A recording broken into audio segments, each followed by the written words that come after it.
Сега, за да се почувстваме по-добре с теб, Стефане. И към още нещо добро да се концентрираме. Точно така, и да се концентрираме към нещо добро, а именно любимото ни изкуство, култура.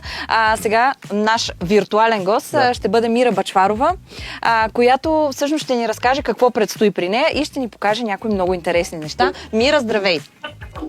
Здрасти, добро утро и нека всичко да е добро днес и в цялата година. Дано и при теб да е така. Здрасти, Мира. Благодарим ти, че не допускаш така в твоя кът, в твоя свят.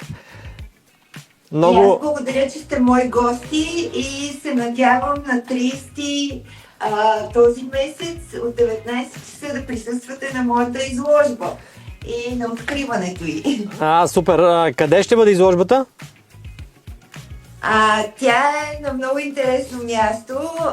В момента включвам нова мода в изложбите, а именно ще бъде в апартамент.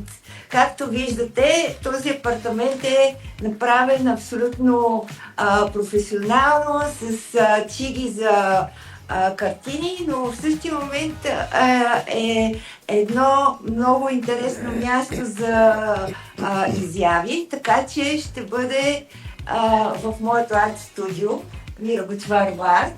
Както виждате, творбите ми се събират и в апартамент, и в публичните пространства, естествено, и в галерии. Няма неизползвано кътче. Няма неизползвано кътче, много добре си я позиционирала.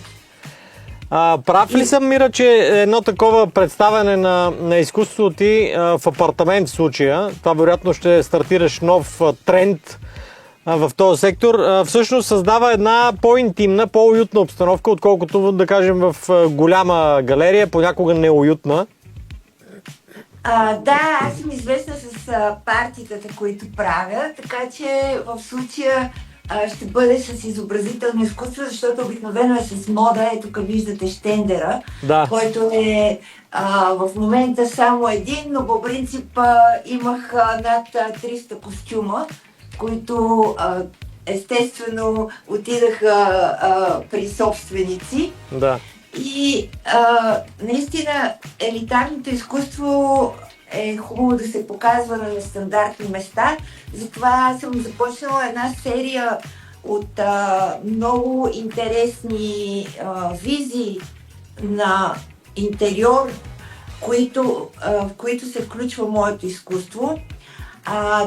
И доста приказна тема съм подготвила. Чакай сега, ти, значи освен дрехи и картини, сега нещо и като интериорен дизайн, така ли? Това ли казваш?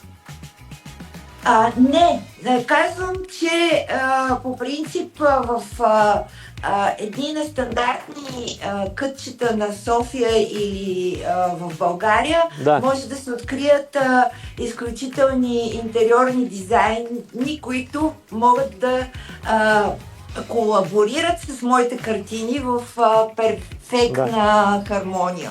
Това казвам. Да, супер. Кажи ми нещо сега и за картината, пред която седна. Виждам дамата, виждам хрътките. Да, сега ще покажа малко по-отблизо. Това е една буквално алегория, приказка и по-скоро скандал между себе си и целия заобикалящ свят. Всеки може да прочете по различен начин, затова е изкуството, за да може душата да чете, душата да вижда емоционалното настроение. Тя е минала през невероятна трансформация, както виждате, тази кръв, която се стича. Може да я приемете като кръв, може да я приемете като просто интериор. Две кучета я пазят, те са хрътки. Обикновено те са свързани с Анубис, съответно тук има и нещо ритуално, нещо, което е от скрити светове. Така че всеки може да намери себе си в изобразителното изкуство, особено моето. Да, така е. Това е така. Наистина с размах действаш и творбите ти са разпознаваеми. Изложбата, която ще откриеш на 30, се казва The Queen, така си е кръстила, нали? Да, кралица. Да, кралица. Ами всички картини са свързани с тази тема. Ето една кралица. Да. Тя е в етно стил. Да. Ето тук е една кралица дете, която пази котката си от мишките. Много може ли... интересен прошит. Може ли пък Да. да е обратното, да иска да спаси мишките и затова да е вдигнала котката? Ами, всеки си го прочита Да. по различен начин. Затова, пак казвам, оставям отворена вратичка. Нейните фантазии, както виждате, са да лети с балон, да изживява най-различни приключения, но тя иска да запази котката, а може би котката пази нея, не се знае. Да. Облечена е малко като Арликин, съответно обувките й напомнят сърца. Тя иска да спаси сърцето си, мишките са нейното движение и нейния екшън в живота. Да. И тя се чуди дали да се отдаде на това приключение или просто да остане скрита и безмълвна, пазейки нейната котка. Мира, страхотно Така че- въображение. Да. Ама виж Просто колко е всичко хубаво. е много цветно и много добре изрисувано. И както ти Колоритно, казваш, да. всеки, колоритно, благодаря. Всеки може да намери по нещо в твоите картини.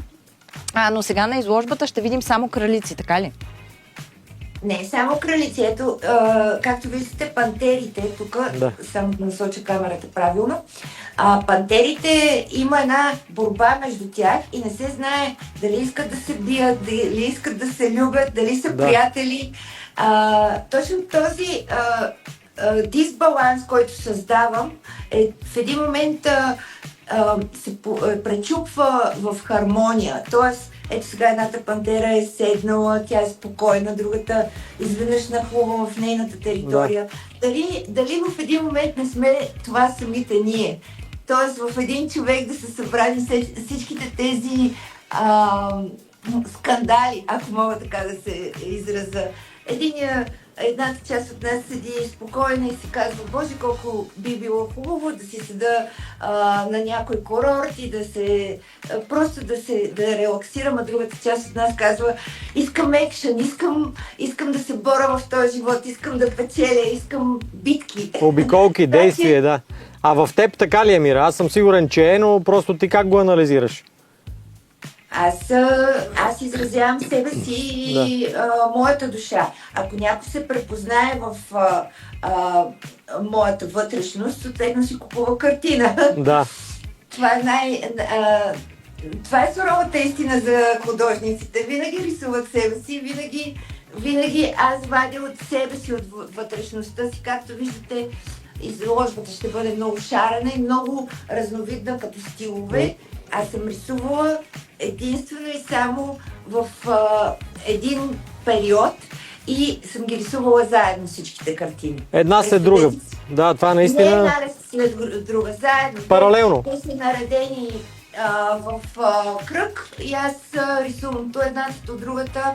Тоест, разликата в стиловете и в почерка са абсолютно различните секунди и моменти в моето настроение и емоции. Това е, аз за първ път чувам за такъв стил на рисуване, да. Значи това е невероятен такъв емоционален пинг-понг, в който ти постоянно от тема в тема, от цвят в цвят, от идея в идея. Това е страхотно постижение. Това според мен, ако го заснемеш по време на работа, този процес, тук можем да говорим за някакъв вид рекорд или нещо, което си струва да бъде отразено по време на работа, защото наистина не знам. Ти самата знаеш ли някой твой колега така да рисува? Не, повечето рисуват в един стил, което съответно ги прави разпознаваеми, но аз държа да експериментирам във всяка една секунда. Тоест, започвайки в един стил, моят почерк си личи и в другия стил. Така че не се притеснявам от това. В общи линии една изложба се прави от серия картини в един стил. Аз правя точно обратното. Серия картини, които са в абсолютно различен стил, но са рисувани акрил са. Да. Така че маслото е от миналата година, то е в другата част от галерийното пространство. Това е от миналата година. Пак на периоди. Добре, да, тази, примерно да фанем пантерите. Колко време ти отне тази картина да я нарисуваш? Около 3 месеца, защото аз имах предвид да има на едно платно една пантера. А после го разви. И тази пантера, моята техника е много странна, защото аз или покривам, или измивам това, което не ми харесва. Съответно, в тази картина специално аз даже имам и клипчета как правя различните картини. В тази картина има около 10 пантери. Може да ги виждате, но те са там. Ти си ги наслоила, някой си ги измила. Да. Някои са наслоени с други образи, други бои отгоре, някои са изтрити, каза. Но те са си на платно. Така, да речем, в тази кралица, която виждате тук, под нея имаше панда, а под нея имаше един мъж войн. Така че те не са изтрити, те са там. Добре, това има ли техника, Мира, да се свали, да кажем, единия пласт, както сме гледали по филмите за реставратори и големите произведения, как биват скрити? Сваляме, примерно, дамата и излиза пандата. Махаме пандата и излиза война. Да, би било много интересно за бъдеще да се разкрие цялата история на картината ми. Да, така е. Да стане толкова известна, че да искат да знаят какво има отдолу. Наистина. Ти вече си известна, но за мен специално е супер интересно, а вярвам и за зрителите, твоята трактовка и през твоите очи да обясниш какво е, защото наистина особено лаика и не дълбокия познавач вижда неща, които не са съвсем така обясними за него, но когато от самия автор се получи обяснението, вече картината я виждаш с други очи. Да, благодаря. Да. Точно така е, защото аз на философски съм вложила доста истини в картините, които на първи прочит не се виждат, но човек като се загледа в общи линии, както виждате, тази кралица свири на инструмент, който не е познат, прилича на мандолина, но не е точно мандолина.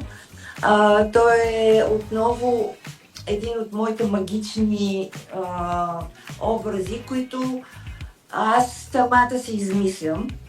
Те може би са съществували, така че нещо между мит, между ритуал, между фантазия, сила. Както виждате, има сила, власт в нея, но в същия момент има нежност, има емоция и аз я възприемам като един женски вариант на Орфей. Супер. Много е готина. Ти също си много готина. Поздравявам те за този труд, който наистина понякога може би остава скрит, и начина на работа, и идеите ти, понякога разочарования, понякога триумфи в 3 през нощта, няма с кой да го споделиш, но всичко това, тая енергия остава по платната, вярвам. Пак да кажем за зрителите, 30 януари от 19 часа начален час. Адреса на самата локация на апартамента, в който ще бъдат изложени, през социалните профили ли твоите може да се разбере? Да, сайта ти. Всъщност може да се кликне в Google Мира Бъчварова арт и излиза адреса. В сайта ми също е публикувана като новина изложбата, така че в новини може да видят адреса. Това е Орлов мост, така че в центъра на София, в сърцето на София. Лесно за намиране, да. Мира, много ти благодарим. Беше много така интересно и колоритно, пак ще използвам тази дума. Искам да те поздравя за колана ти, защото много ми напомня на Павти, но в същото време не са Павти, но наистина страхотна визия имаш. Не съм се и съмнявала. Надявам се следващия път да се срещнем, да ми облечеш една така по-странна рокля и да мога да водя с нея тук в ефира. Или пък на мен. Или пък на Стефан, ще решим на кого ще бъде роклята. Пожелаваме успех и ще се радвам да се видим на изложбата. И аз много ще се радвам. Благодаря за прекрасното и фриволно интервю и много щастлив и прекрасен ден ви пожелавам на вас и на зрителите. Благодарим ти, Мира. На теб също успех. Обичам толкова цветни хора. Да, безцветни Наистина, хора, просто- но просто какъв различен заряд носи. О, да. А и самата тя, нали? Да. Пък когато един творец е сред произведенията си, тя наистина Абе, съвсем различно да, е, и енергията е друга. Пак да отбележа, уважаеми зрителю, наистина всеки си има различен прочит. Сега тук говорим за изобразително изкуство, да. Сега, тук може би танца го виждаме по един и същи начин. Сега аз мога да не разбера точно какво ми казваш, но танца, нали, изглежда в едикви си движения. По-така лесно смилаемо е. Песента, нали, особено с текста. Словото вече. Ами да, разбираш, но тук е необятно. Това ли е, онова ли е, нали, виж колко много неща нови разбрахме, без въобще да сме си давали сметка. Така е. Ти си позабравила да рисуваш, помня, че преди умееш или все още умееш? Не умея много, Да. но не съм позабравила, просто времето, нали, понякога Така е. не може да не вземем достига